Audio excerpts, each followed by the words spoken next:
Welcome to Rich Your Soul, Alane Boyd. It's great to have you join us today. Thank you, Rocky. I'm really excited to be here. And I am excited for our conversation as well. We always like to start at the beginning. What was it like when you were growing up, and how much did your family and school teach you about money? My dad was an entrepreneur and he owned an insurance agency. And he was really the one to always teach us budgeting because I like to spend as a kid. Would, I always worked, I always had money, and my dad always tried to influence where he could, not spending everything. And even as an adult, when I got my first job, how important it was to put some of that money into my 401k and just making better money decisions. And when I told him I wanted to upgrade my vehicle after graduation, he helped me work on budgeting that. So he was a big influence on how you do things. And then looking now as I'm an adult and my parents are elderly, how much they set themselves up for having a great retirement. And so I just saw that at an early age from him instilling that. And it doesn't sound like there was the roller coaster ride of entrepreneurship with him. He didn't. My dad is a very interesting person. He never worked that hard and he just really stuck by his boundaries of what he thought he should be doing, and he had a great life. My mom, she stayed home with us until we went to school, and then she worked a full-time job at a bank, but so that we had great benefits and other things just in case we ever needed something. We had, if my dad's business went afloat or whatever, we always had her income. But I never saw my dad stressed. He always was the one to pick us up from school, take us to every sporting event. My younger brother and I did every sport you can imagine. When we had a doctor's appointment, he took us. He just lived the life that most entrepreneurs are trying to achieve. Do you know how he was able to achieve that? Like, where did that come from?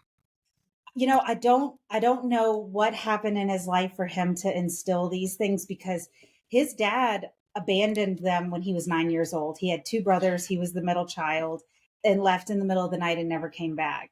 And, my dad, everything he achieved because he figured it out on his own.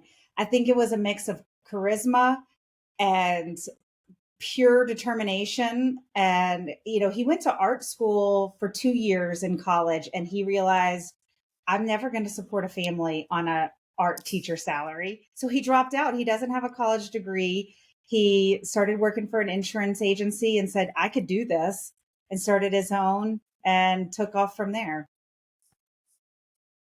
That's incredible that he was able to do that and that he was so intentional and he didn't have to deal with the roller coaster ride. And he did what all business owners say they want to do, which is work less, make more, have the freedom. And yet, Yeah. so many of them are kind of on the hamster wheel. Yeah. And when I was young, I remember he had a huge office and he probably had 20 people working for him. And one day he's like, you know what? I don't like this. And he downsized it to where it was just him and two people, because he realized I'm making just as much money as I want to make, having a small team with less fires to put out. And I have more flexibility than when I had a 20-person company. And even he sold his agency in his 70s and worked out a deal with a company that was taking him over. And he was like, this is what I'm going to do, take it or leave it. And they took his deal that he offered them. It's funny because too often we chase the money and we don't realize that we have the choice to set our boundaries. And you said that earlier. He set his boundaries and he stayed within them. And I Mm-hmm. think too often we also don't realize that when you grow the business, the stress levels go up, the work levels go up. And if you do it right, you don't need to have all of this overhead. And I think Yeah. too often we don't focus on that. I agree. And I really thought about my first company that I ran and how many things I would change different now. and you hire more people to do the work, but you don't pay yourself any differently. And I think this is what you really come in and help companies do, or business owners do, is why are you doing more and more and more and paying more and more people, but you're not taking care of yourself? And I think that is a big problem. And it's an epidemic, I think, with business owners. So you got these lessons, but then you built your company and you went the opposite way. You take for granted what your parents do, and I even asked my dad one day, like, Dad, why didn't he had 6 kids, like, none of us took over the company that you built? And I asked him, like, why didn't you groom any of us? And he's like, none of y'all cared. Y'all wanted to do your own thing, and I was there to support you to do your thing, not what I built. I'm like, but God, that would have been so easy to take over that. But and that's where I think, you're young and you just think, man, I'm just going to pour everything I have into this company and build it up. And you don't realize what the stress is doing to you, that there are other options.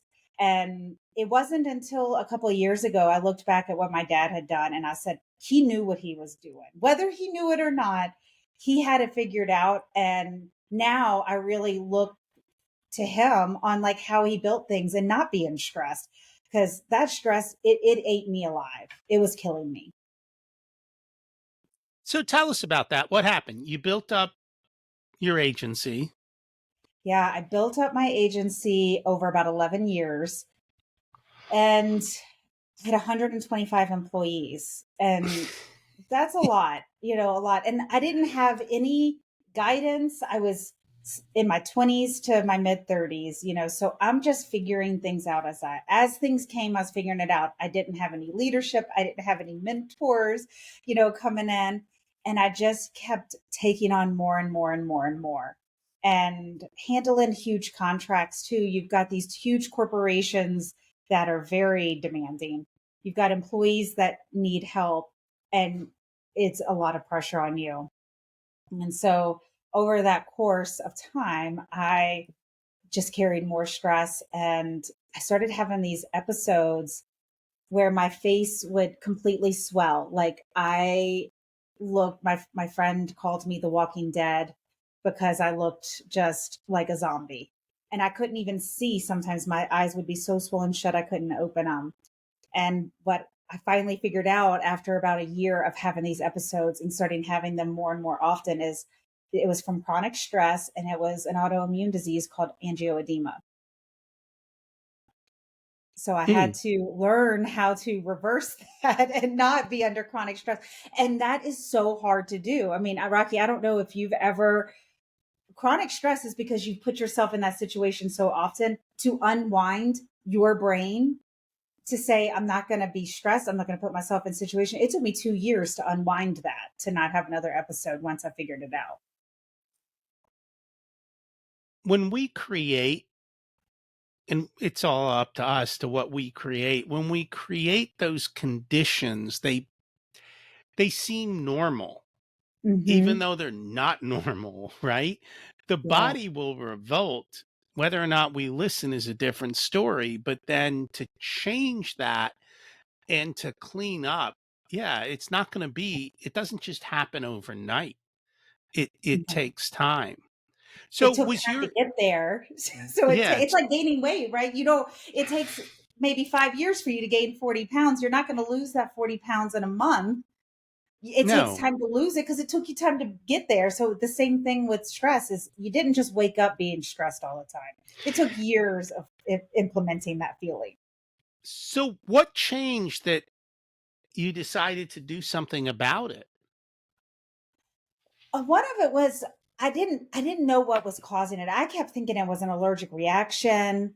I couldn't figure it out. And once I did, I realized I had to stop taking so many things on. That's a wake up call to say I'm doing too many things and learn how to say no.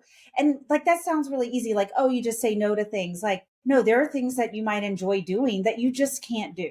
So no, I can't do that. So I had to kind of reteach myself what my boundaries were. and take rest. Like, this culture is like, you don't rest, you just hustle all the time. And so I had to start sleeping and getting to bed and not staying up till 1 or 2 and waking up at 6. So going to bed at 9, and just like putting these things that should be our norm were not my norm at all. I had to put in place and then stick to it. Do you think what you experienced is the norm for what people are doing? Or do you think you were just outside the norm of what most business owners go through? I've seen both sides of it. And when we got acquired, I saw what some founders do where they have this capability of not letting things get to them. But for people like me, I absorb that. Okay, you're not going to care, I'm going to care more. And so, I think there is a norm of business owners that are better at protecting themselves. But then there's the me's out there that I think is very common, especially when you have employees, because we want to take care of our team. We, don't want to seem like jerks all the time, just demanding on things of other people. So I think there's definitely a norm there where we're just going to work ourselves to death. We're burnt out. There's always more things to do, and the list never gets smaller.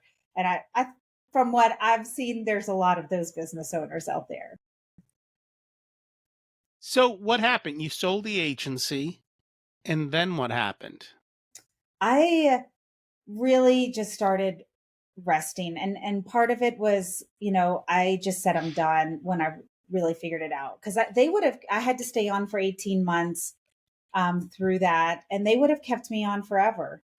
And one day I just said, you know what, I'm done. I'm done, done, done. And I just started resting. And luckily I was in a place that financially I could do that. I didn't have to work. I could take time off. And that's what I did, is I just rested and slept, went for a lot of walks, and then just dabbled in some other business ideas I had and hobbies that I wanted to do. So I wrote a cookbook called Burger Fit, and some things just around health that I wanted to focus on.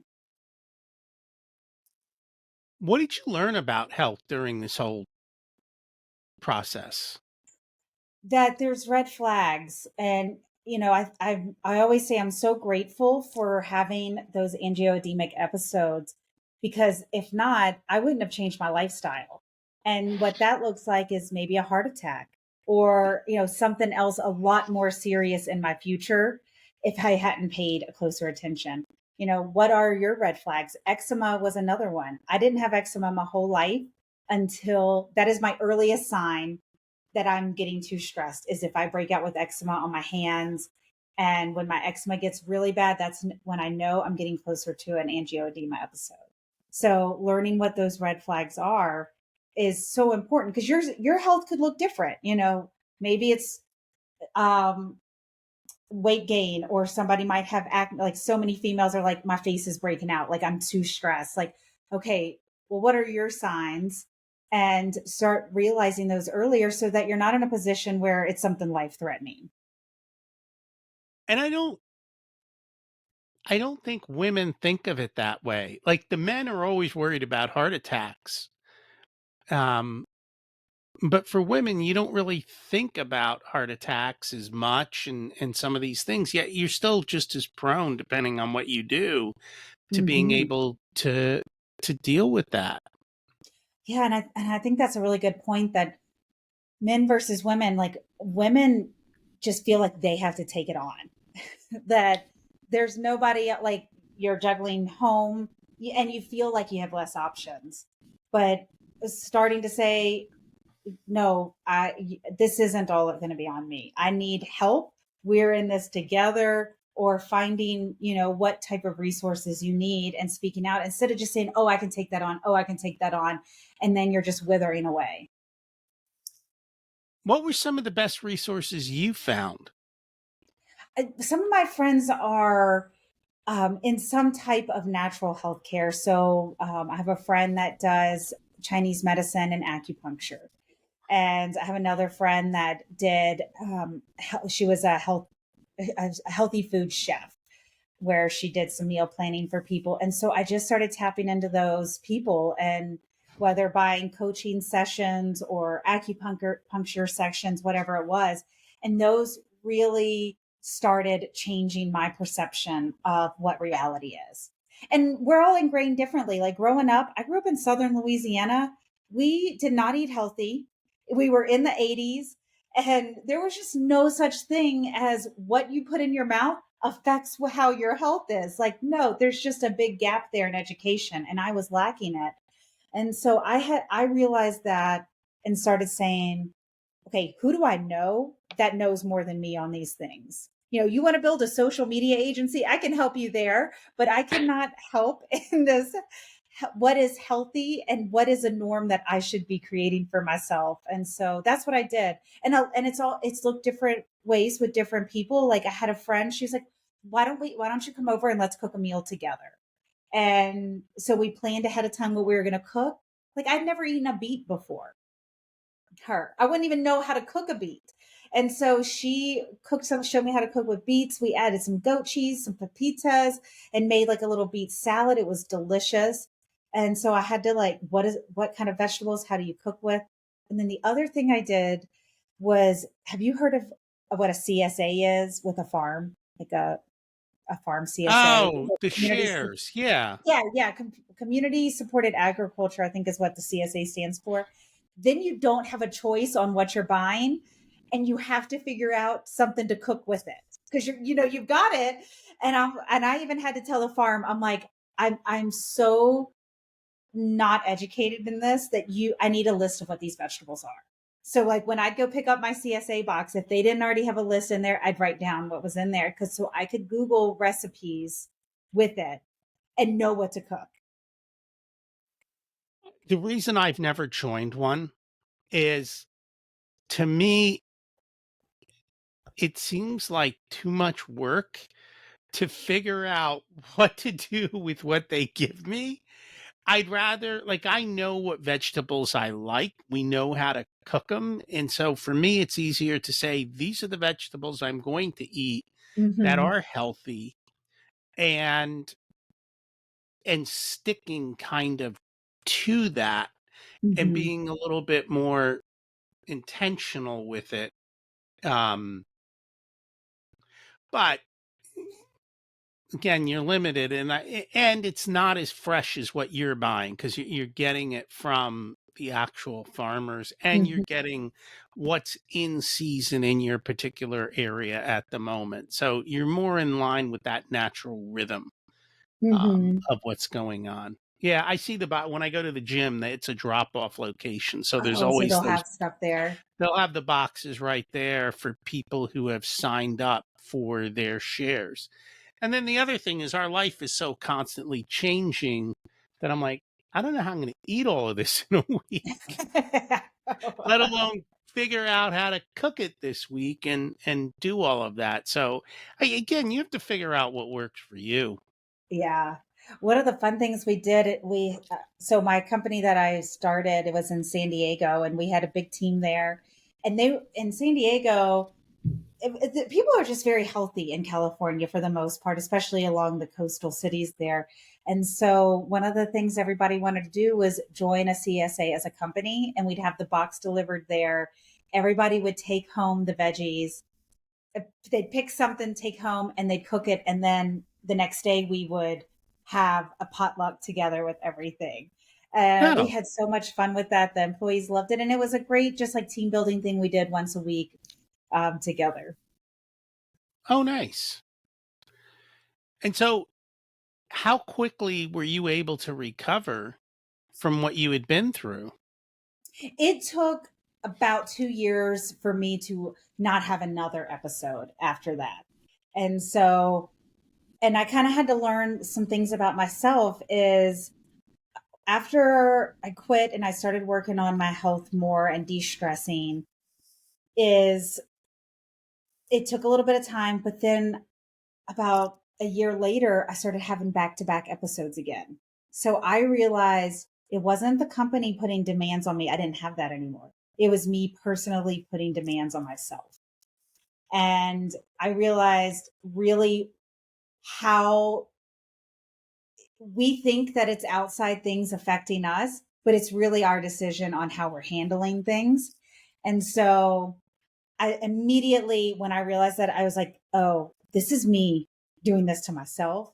I was immediately able to make a change after that. And I haven't had that. Let's see, my last episode was 2020. So I haven't had another episode. So I sold my company in 2018. And then my last episode was in 2020. And I haven't had one since. Congratulations on that. Yeah, I remember this old saying,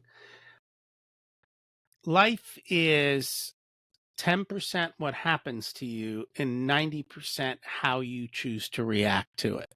Mm-hmm. Because somebody else can have the same thing that happened to you and they can choose a totally different path, a totally different reaction, and a totally different way of dealing with it. And Mm-hmm. that is a choice. Yeah. And, over the last couple of years too, I've been really thinking about what you just said and how the people that you hang out with influence that too. Hmm. And I realized my circle was very negative, and that was influencing how I think about things. And so I've been really working towards finding the relationships that keep things positive, and that when things bad happen or just anything happens, like what's the perspective that they take versus the victim mentality. Because I can fall into a victim mentality. And so I don't want to. That's a horrible place to be in. I want to be in the proactive, like, no, I can change things. The way I perceive things can be different. And so making sure I surround myself with those people. So you've started a new company. Mhm. Can you tell us a little bit about that and what you do now? Yeah. In my previous company, what I really loved doing as a owner was the operations and efficiency side of things. And so we had such a well-oiled machine. And when we got acquired, we had to stay on, I mentioned, for 18 months. And really their goal was the systems we had put in place, they wanted us to put in place there.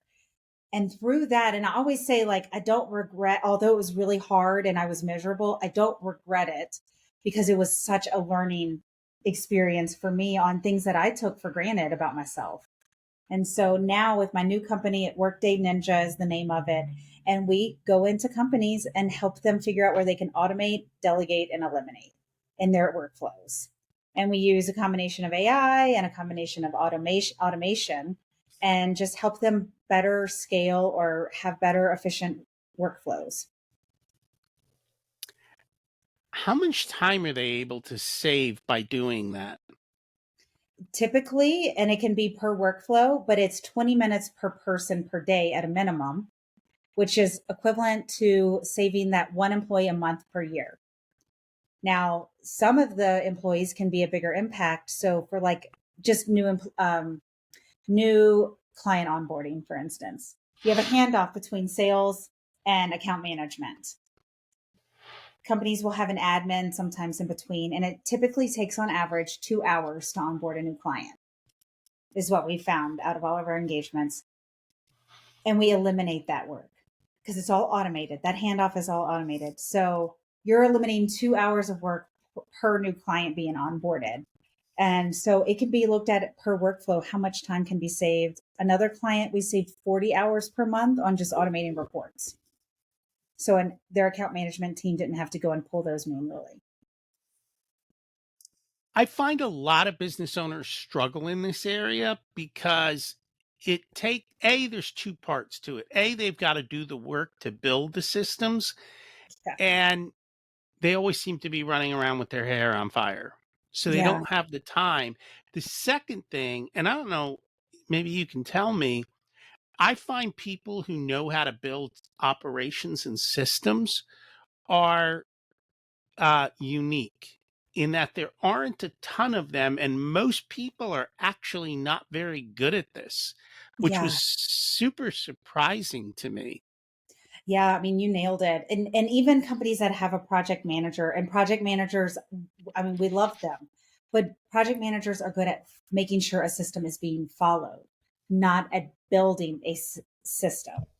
And so, and you're right on the type of person that it is to build the operations is the most rare personality type. They're architects, like, and that's their personality type. It's an architect. That's what they are. And they're rare. And it really does take a special person to, because you got to visualize you have 5 different departments, 5 different things happening, maybe 100 things happening. And you need somebody to look at that and not be overwhelmed and to see, visualize how that needs to look like in a workflow. And most business owners aren't good at that. They're good at whatever they sell. And it's not operations that they're selling, they're good at whatever they do.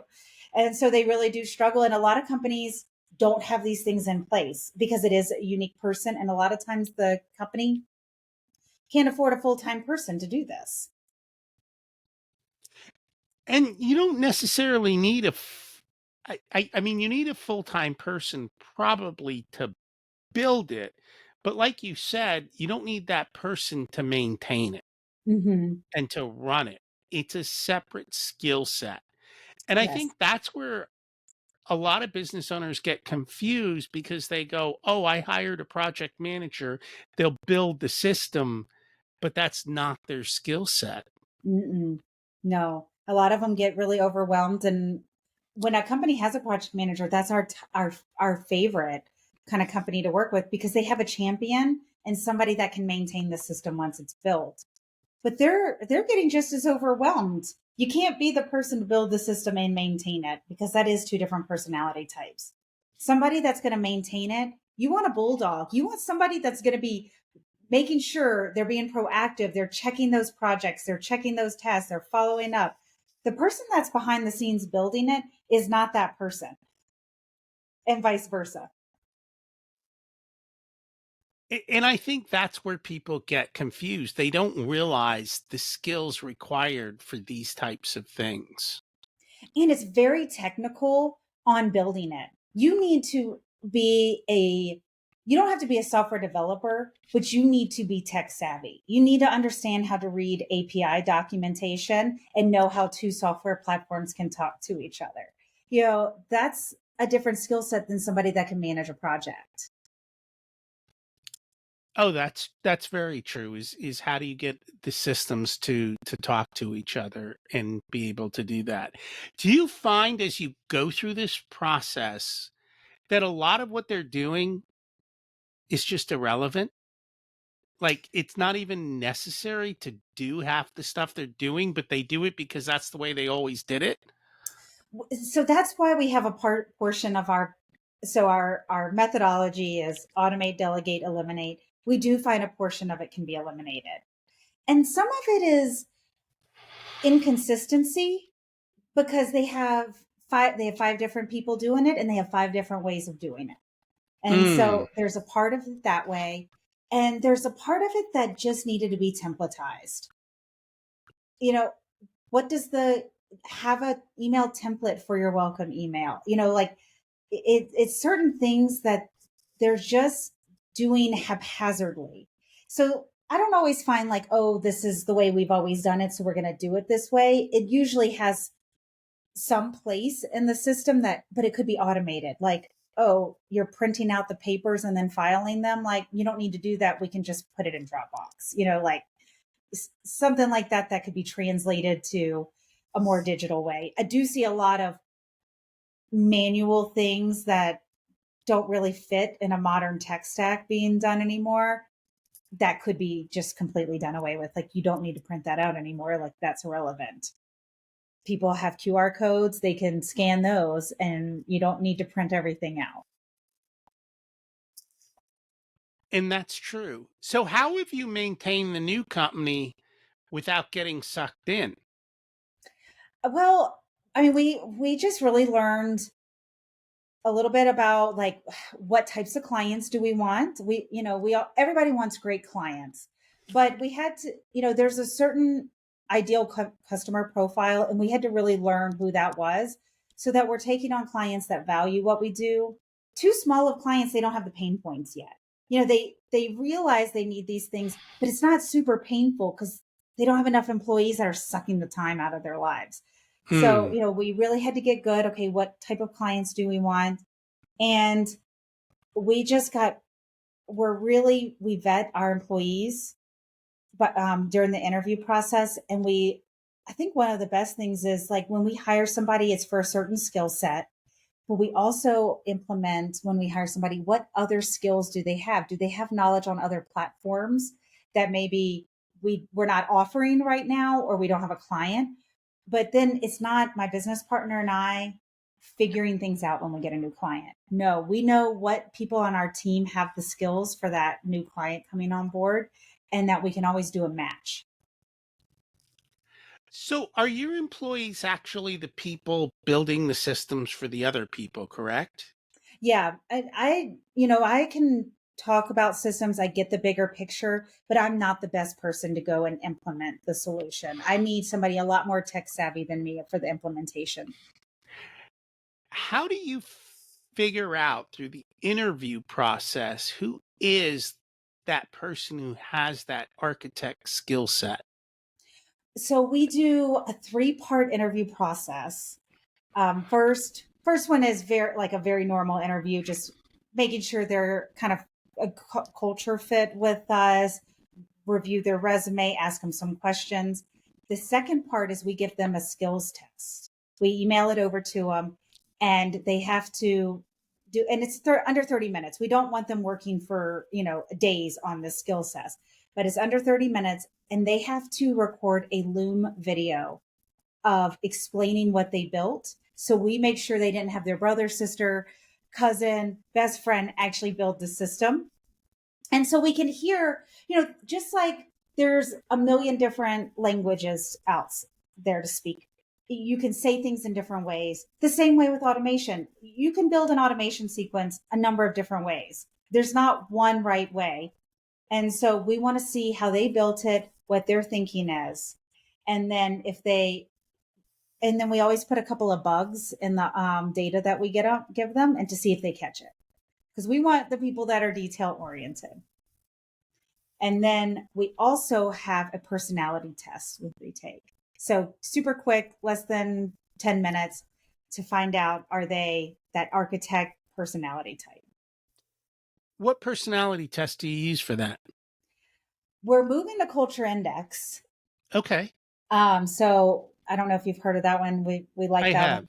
have. And then there's one, it's just like the 16, it's free, 16 personalities test is what we have been using. That's based on Myers-Briggs. It is. Yep. Okay, that makes sense. Yeah, I just recently took the culture index for an event that I went to. I'm the philosopher. Oh, that seems perfect for exactly who you are. I wouldn't be surprised.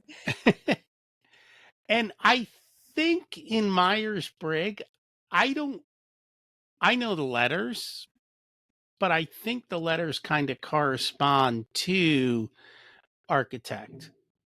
Um, do you know the letters in Myers-Briggs or no? I For don't know them architect. by heart. The architect, I know it starts with an I, like it's an IN. Uh, TJ. I think, yeah. I'm pretty sure that's what it is. There's a Um, philosopher's, yeah, architect. Okay, so it's an INTJ is the yeah, architect personality type. that's me. Very interesting. Yeah, and the other thing, like I know my disc profile too, so I'm high D, high C, which Hmm. means I can make decisive action, but I'm extremely cautious in eliminating all the risks when I do so. Oh. And so we build things that are robust. And so it's funny. It took me a greater part of my life to figure out the value of those skill sets and how they are best used. I had no clue. Um, and I think that prevented me from finding the right fit for me Mm. in the right places. And in learning that, I could then reverse engineer and build things the way that I needed them built for me instead of getting stuck in the wrong fit, so to Mm-hmm. speak. So on, so I'm a entrepreneur in 16 personalities. So and so it's an ESTP is what I am. And then in culture index, I'm a persuader. Hmm, And what I think is okay. interesting too, that I didn't realize until talking more with Culture Index, it's about, you as a personality. So, learning about yourself, but also learning who you work best with. So I Mhm, was figuring out there's certain personalities that just irritate me. And so mhm. working with them, if I'm hiring them for my team and I got to work closely with them, I need to be knowledgeable on that. So I'm not hiring the people that really annoy me, even though they might be good for the job. If we don't work well together, then that's not going to be a great hire. So I had to figure out through that is like, okay, what's complementary to my skill set that I work well with? And that makes a huge difference, especially as I build my team with this company. So we kind of started on this is like, how do you hire the right people so you're not working all the time? That made a big difference because if I'm hiring people that annoy me, then I'm not going to want to give them work and I'm just going to keep taking things on. So making Oh, sure that I trust that they can do the job, that I enjoy doing the work with them, and that I can delegate to them, that's super important. it's also being able to create a communication platform that allows the two of you to communicate in a way that's effective for both of you. So let's just say that you don't want a ton of details.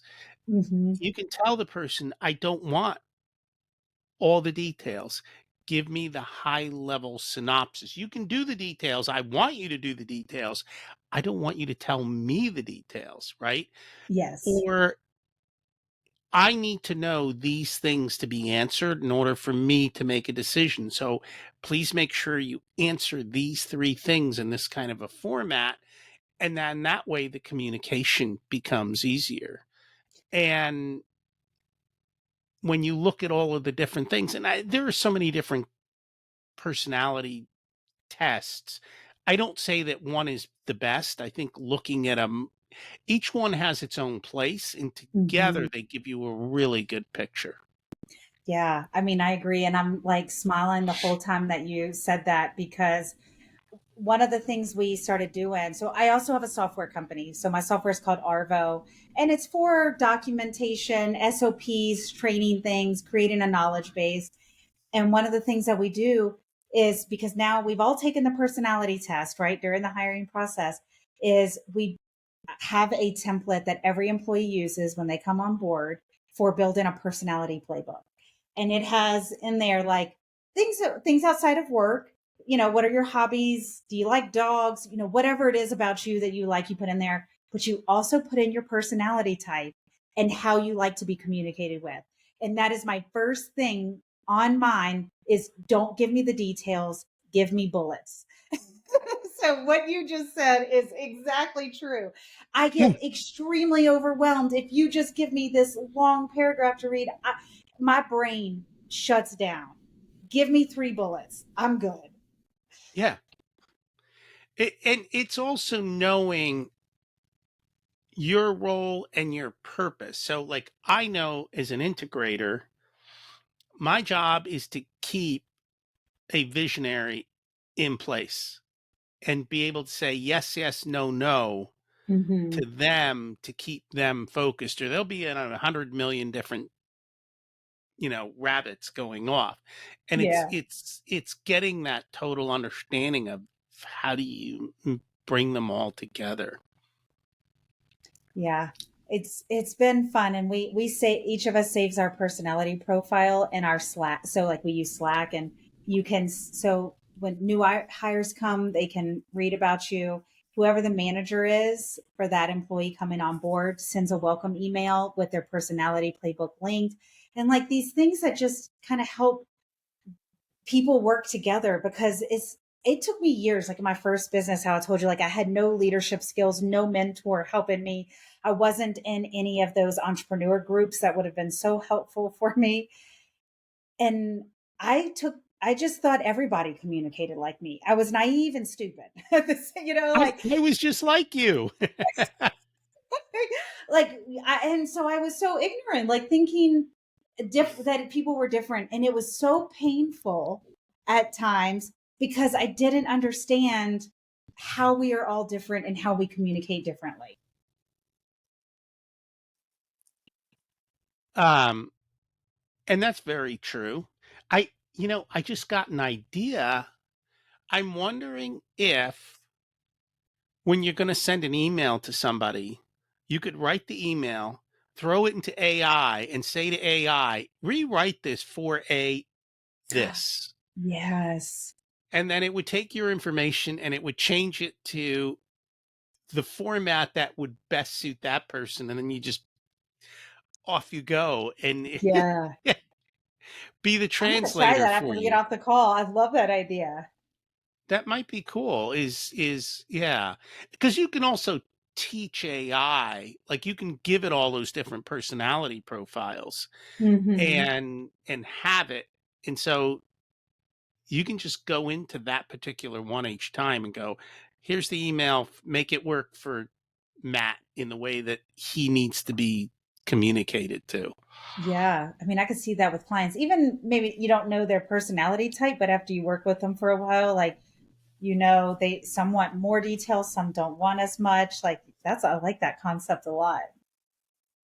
Well, either that or make your clients take a personality test as part of their Yeah, yeah. onboarding. Hey, this is something super fun we want to do. Like, Yeah. fill this out so I know who you are. And Well, that's Enneagram is getting so popular too. You could even probably use it in association with Enneagram. Enneagram's another one that I've done, and I keep trying to remember where I kind of fit because it's a little bit more wishy-washy for me with Enneagram. I'm not as clear cut as I am with the other ones. Hmm. Um, and that's okay. I'm okay with that. But yeah, again, each one adds a different layer. And what I've also found is depending on the position, certain ones are better than others for a particular type of position. Oh my gosh, absolutely. And so in knowing that and being clear on it. So you mentioned you didn't really have a lot of support systems in the past, but now you're part of EO, correct? Yeah, How I has am. that helped you? Oh my gosh. I mean, I was so isolated in my first business. I just hunkered down and worked all the time. And like a lot of times I felt like I had no options because I didn't know any other options. I knew nobody building and scaling a company like I was. And so now with EO, I feel so inspired by some of the people in my group, in my forum. I feel like it's you're not as an entrepreneur. A lot of times you're with your friends. They're not always entrepreneurs. It's hard to relate. And it gets a bit lonely because what do you have about conversation unless you have a hobby that you have in common? Your perspective on work is different. When you're an employee, versus a business owner, very different from taking a paycheck to from giving a paycheck. And so that was one of the biggest things being around EO is like, oh my gosh, like I can talk about business things to people, get ideas, get inspiration. And the other thing is I had to be moderator of my forum. I was um, when we when I joined, I was the moderator. And being a moderator, that means like you're the leader of your group. So there was 8 of us total, including myself. I'm the moderator. When you have to be a leader of a group of entrepreneurs, that is next level leadership. And so I went and started like EO offers so many leadership training things, and a lot of times it's just a part of what you pay. So some of them are free, some are paid, and I just started taking advantage. And I was like, my eyes have just completely opened to how to lead people, how to not tell people what they should be doing, but to do something from an experience share that you have it's completely different. Like Rocky, if you and I were having a conversation, you're like, man, Alane, like I'm having this problem. And instead of telling you how I'd solve it, I just say, you know what, I ran into that too. This is some things that I did, and I have no expectations of what you do after that. That is the change in my mindset, is that I shared from my experience. I'm not telling you what you should do. And I have zero expectations at the end of that conversation. Because sometimes feelings can get hurt. Well, I told them what they should do and they didn't listen. Or, and you do that with your employees sometimes. Like, well, I told them they should do this, this, and this, and they didn't. Well, as a leader, maybe that's not our job. We need to listen. They're in that position every day. They can come to me with some ideas. I can give some experience, then let them at the end of the day decide what they want to do if they're in that management position or whatever. And so I've been able to change that and not be, I was never a micromanager, but I was like, well, this is what I said, so this is what we should do. Like, I've changed that mindset from, well, I don't know, what do you want to do? What are your ideas? I'm going to sit back and listen. And again, it comes back to us changing us. That is what it Right? all comes down to. It is interesting. Anything else that you learned through EO? I think some of it is also, I can get kind of set in my own box and thinking, oh, my company is too niche, or, nobody out there is my target customer, whatever story I'm telling myself that day. And by being an EO and just, we can't sell to each other in EO. We're not there to market it to each other. We're there to be a support for each other and to grow in our knowledge. And what I learned is when I stopped trying to sell all the time and just try to meet people, is that's when people want to work with you. You go to an event and you're just there like, hey, I'm Alane and I'm here to listen to the speaker. Like, you don't have expectations of other people. And then that's when I started getting referrals. People started, saying like, hey, you know what, maybe you could solve this problem. Like, I had to kind of just tone myself down a notch. And that's counterintuitive, isn't it? It's really hard at first. It is. There's a lot of things in life that, yeah, we try too hard. Yeah, just kind of go with the flow. Like, enjoy. Like, it was hard for me to understand the concept of, well, number one, relaxing, but just go into something to enjoy it. Like, no, like I always had these high expectations, and then like, no, you can just go to something to have fun and meet other people and make a friend or make a connection, whatever it was. And then whenever those barriers come down between you and the other person, then you can have a conversation. And then, they're a little more curious. You're more curious now, listening instead of just talking about yourself all the time. So a lot of things I just had to just sit back and relax a little bit. And you run multiple companies, don't you? I dabble, yes. Okay. I've got my Burger Fit company and I don't do it as much now. I've written a couple of cookbooks and stuff, but during COVID, it just got really taxing to have a food company. And so I do have that, and it runs a bit on autopilot.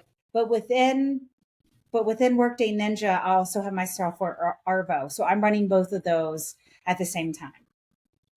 And you're working less. Yes, I'm working less than I ever have in my life. That's nice. Congratulations. Thank you. Thank you. I'm having fun. If that's possible, I am actually having fun. Well, and that's what you're supposed to do, right? Life is supposed to be fun, and I think we make it too difficult. Yeah. I mean, I love doing speaking engagements. It's one of my favorite things to do. And I've started really honing in on this concept of getting out of office. And it doesn't mean getting out of office for a vacation. It could just be getting out of office at the end of your day. So you can go to dinner, you can go to your kid's sporting event, you can go for a workout, whatever that, doing something healthy for yourself instead of feeling like I've got to work till 11 p.m. again tonight. Just get out of the office. and Oh whatever my that God. means. I don't think I've ever worked till 11 p.m. Rocky, you're amazing. Well, We need because to reverse roll this conversation. I get tired. I'm like, at some point, I'm just like, enough. I can't do anymore. Right. And I Hmm. shut down. There are evenings where, and it's usually because I was out doing other stuff. So I was taking time off, which then squished.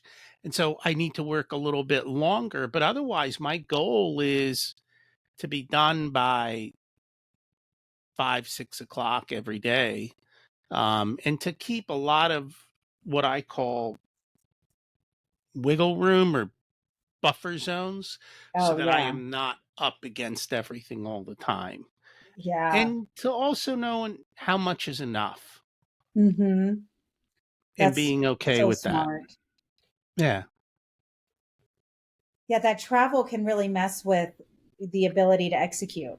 And so having how you've set up your systems or your contracts is so important. And then like for me, it's like, what team do I have in place to make sure things are continuing to run? Because that's the worst when you come back and it's like, well, I tried to take a break, but now I've got days of work and late nights ahead of me is a horrible feeling to have. No, and I've learned what I do now is I block calendar. So if I'm gone for a Mm, week, I block the week ahead and behind so that I have that extra time. I'm not yeah. trying to do everything plus make up for the week. And by doing that, it's worked out well. And I've also learned to say no to trips because I'm Mm, like, yeah, that's too much. I'm not going to do that. Like pick and choose and say yes and no and be okay with that. And for the most part, I am. yeah. I'm learning that one, Rocky, on the trips, learning to say no. I have one right now that I'm like, it's just not a smart business for me to do both of these at the same time. I'm going to say Right. no to one of them. And it's a hard thing to let go of that idea. Like, well, they want me to come here and do this speaking engagement, but I've got this other thing that I'm planning. Where's my value going to be and where am I going to feel like my time is best spent? So, I've also learned that things are a lot more flexible than I imagined. And so when you push back, things change. And so you can say, hey, look, I'd love to come, but I can't come this date. Are there other dates that are available? yeah. And then that's where, and it depends on the situation or what's going on, but that gives you a lot more flexibility. And I've learned to be much more flexible like that. And it's taken a Hmm. while, but we kind of get there little by little. I think that's a hard concept. I know I've been in that situation where you just say that doesn't work for me, but is there another option? Yeah. Or just like people are so scared of saying I can't do it right now, or like I heard a story of it's a VP of a corporation, and she was like, my grandfather died and I had this huge meeting and I couldn't go to the funeral. She said it wasn't that my boss told me I couldn't go, it was that I didn't even ask. And how many situations do we do that where we don't even ask the question? Hmm. You'd be shocked at how what's the right word? How unimportant things are. Right? Go to the funeral. Like seriously, Yeah, just go. Enough. exactly. It you have to. And otherwise you're going to have your own early funeral and no one Hmm. will come because they're all too damn busy for you. Yes. I mean, there's so much truth in that. We're working ourselves to death and we're not even throwing up a red flag saying this isn't working. Can we make a change? We're just And you going with have it. to throw up Yep. the red flag, figure out what works for you, set your boundaries, reverse engineer them, build out your systems and processes, and things can move pretty easily if you choose. Yeah. And And you're because smarter I work with, people. yeah, well, because I work with so many business owners, I can see it. Some are Hmm. stressed and others are like, no, not stressed, no big deal. Yeah. And so it's all cool. Hmm. What's your secret to living an abundant life? Realizing that work life balance isn't a thing and life should always trump work. What did you learn later in life that you wish you should have learned sooner? To ask for help. If you were to give an 18-year-old one specific piece of wisdom, what would it be? Don't go to college, go to work. If people would like to learn more about you or your companies, where's the best place for them to do that? I'm very active on LinkedIn. I love connecting. Alane Boyd is my LinkedIn profile. And then my websites are workdayninja.com and askarvo.com. And we will put those in the show notes. Thank you so much for joining us today. Thank you, Rocky. Thanks for checking out this unedited video of the Richer Soul podcast. You can find the full episode along with all the back episodes at richersoul.com. This podcast is brought to you by Profit Comes First, where we help business owners to have a more profitable and growing business so they can live the life of their dreams. Check that out as well wherever you listen to all this content.